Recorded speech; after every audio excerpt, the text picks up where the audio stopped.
Empezamos en enero. Yo dije, hablé con Nieves, me dijo, sí, en enero, ¿pero qué? Me acompañas a Medjugorje. Dije, órale. Dije, no se enojó. Yo tenía que vivir entre semana en México, irme a Estados Unidos los fines de semana, a cambio de irme a Medjugorje. Bueno, estaba fabuloso. Me llevó a Medjugorje con engaños, me metió en una peregrinación. Yo creí que iba de viaje a Europa y no, yo estaba en pueblo donde se aparecía la Virgen. Llegué con engaños, les vuelvo a repetir, porque yo no sabía que iba en una peregrinación y todo el mundo me regañaba porque yo no le hacía caso a la peregrinación. Pero pues ahí estaba yo. El caso es que se fueron a ver, llegamos a Medjugorje, que es horrible, por cierto, no vayan. Como cosa turística no vayan, como cosa espiritual sí se las recomiendo, pero es bastante piñata. Y llegué ahí, se perdió mi maleta, mi cuarto olía a azufre, no es broma, azufre, pregúntele a Nieves. Bueno, se iban a misa todos, la peregrinación, y cuando llegaban Nieves a mi cuarto, yo estaba en mi cuarto viendo televisión en bosnio, oliendo azufre, así. Me dice, ¿qué haces aquí? Así, yo ya era el chamuco. El caso es que la peregrinación no me quería nada, ni yo a ellos. Era mutuo.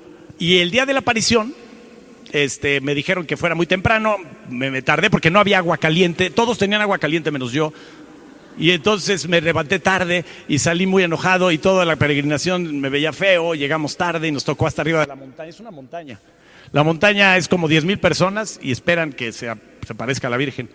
Y de verdad es que se aparece, pero como a 8 kilómetros allá abajo y en una casa, imagínense la tomada. Pero bueno, ahí iba, yo dije, ya Esteban, por favor, cálmate, no tienes ropa, hay agua fría, huele a azufre, todos te odian.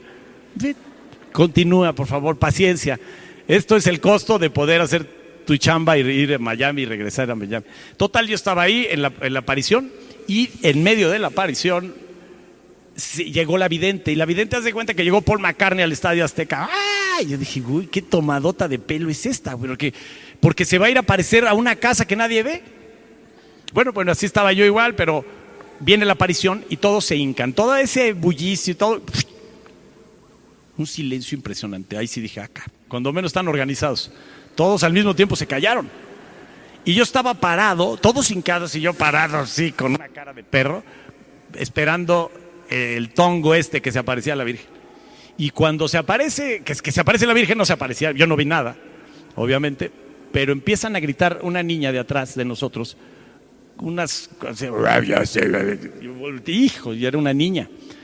Y la niña empezó a insultar y a empujar a sus padres y a decir blasfemias y cambiaba de idiomas. Y yo ahí sí me espanté. Dije, órale con la niña, esto está impresionante. Yo no veo a la Virgen, pero ¿quién es esto? Y había un gringo al lado mío que ese sí no creía en nadie, ni en Santa Claus creía. Pero iba a acompañar a su esposa y él veía lo mismo que yo. Y me dice, mira. Y cuando pasa nos empieza a insultar en inglés al gringo y a mí. En medio de 10,000 personas que habíamos, las mentadas eran a mí, al gringo, y me decían los de la peregrinación, no, cállate, no lo veas, porque se te va a meter una cubana, se te va a meter el diablo. Yo, se va a meter el diablo. Y empezó a insultar más, se acercó y cuando pasa enfrente de nosotros, se le ocurre decir a la niña en español, ¿y tú qué haces aquí, Esteban? Entonces el niño le dije, sí, era para mí, ¿verdad? Le digo al gringo, ¿verdad? Yo casi me desmayo del susto, me trataban de explicar qué pasaba, yo no sabía que pasaba nada. Nieves, yo quería, de verdad, me daban sales aromáticas porque estaba yo en shock. Pero bueno, ya me explicaron. Al día siguiente hubo una aparición privada y entre 10,000 personas que había de todas nacionalidades volvió a ir la niña. Con sus papás y su tío, no sé qué era, pero ya la niña ya estaba en paz. Afortunadamente en esa aparición nomás se caía la gente por el Espíritu Santo. Yo estaba verdaderamente en shock porque dije, miren, yo vine engañado. Me iba a regresar 2 días antes. Yo no quería saber nada. Y entre toda esa bola de gente, al único que ofendió fue a mí. Era personal el tema conmigo. Híjole, sí, entonces yo no sabía ni qué hacer. Nieves me decía, te tienes que consagrar a la Virgen. Yo, bueno, si me hubieran dicho que me consagraba al Atlante, me consagro al Atlante, pero yo estaba muy, muy asustado por lo que estaba pasando. Pero terminó el viaje, todos se fueron a Miami, Ya no me odiaban tanto, ya les daba yo lástima. Porque sí, ya todos me daban consejos. No, espérate, ya se te va a salir el diablo. Total, me regresé a México y en el vuelo de regreso, ahí me viene un cambio. De verdad, cuando me desperté dije, oh Dios, me entra un cambio. Ese es el toque de conciencia que a mí me tocó vivir. Ese toque, todo el que era el cerebral, el humano, ya lo había entendido yo, pero yo no entendía el tema trascendental espiritual. Y a partir de ese momento enfoqué todo lo que entendí en ese momento es que de donde venimos, ahí tenemos que ir.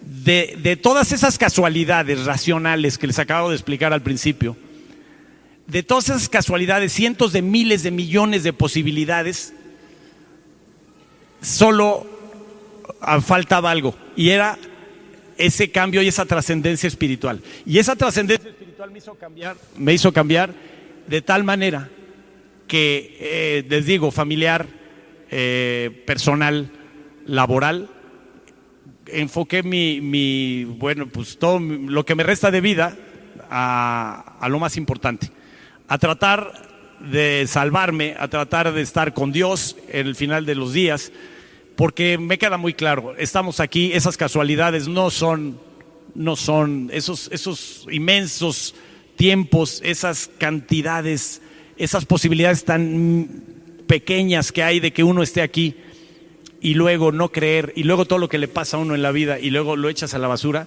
Entonces me quedó muy claro, y a partir de ese día me he dedicado a tratar de cambiar y a recuperar el tiempo perdido.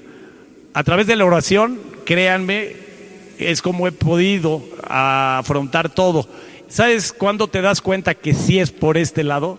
Cuando tienes un cambio como el que yo tuve y te empiezan a ridiculizar, a atacar, a tratar de humillar y a tratar de vencer. Pero se equivocaron. Dios me había puesto con marineros, con futbolistas, en bares y en ambientes verdaderamente peligrosos, y me había fogueado.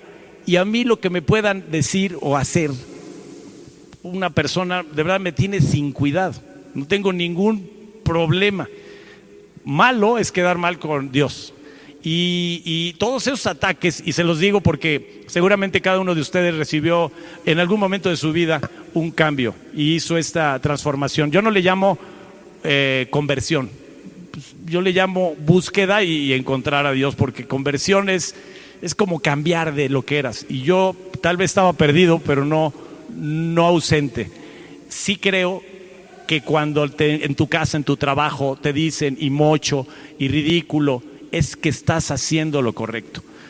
Yo laboralmente, de verdad, han tratado de afectarme. Incluso si me llegaran a afectar no me importa, pero gracias a Dios, y Dios nos cuida, nos protege, ha protegido mi labor profesional, a mi familia, a mí en lo particular, he salvado mi familia, mi matrimonio, pero lo más importante es que he podido transmitirles a mis hijos que el camino erróneo era por donde yo andaba, y el camino correcto es el camino de Dios, el camino de la Virgen, la Virgen es la única que va a interceder por nosotros en el momento más importante, y ha trascendido en mí.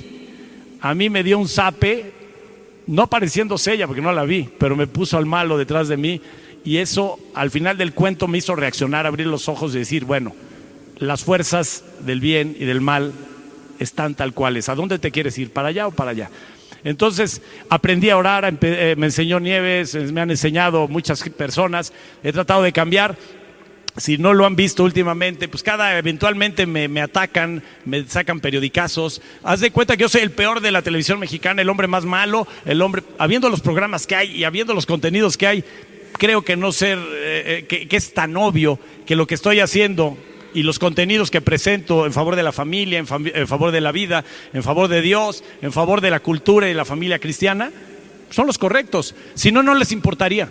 Si yo presentara magias, horóscopos y todo, ni me pelaban.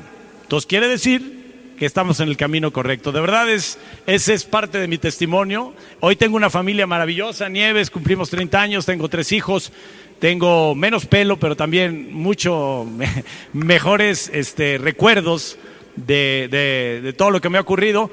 Y este tipo de testimonios los doy con mucha gratitud, porque si Dios me dio la oportunidad de estar y volver ahora sí que a arreglar el camino, pues yo voy a estar con él donde me mande y donde me ponga. Gracias, muy buenas tardes. Florica.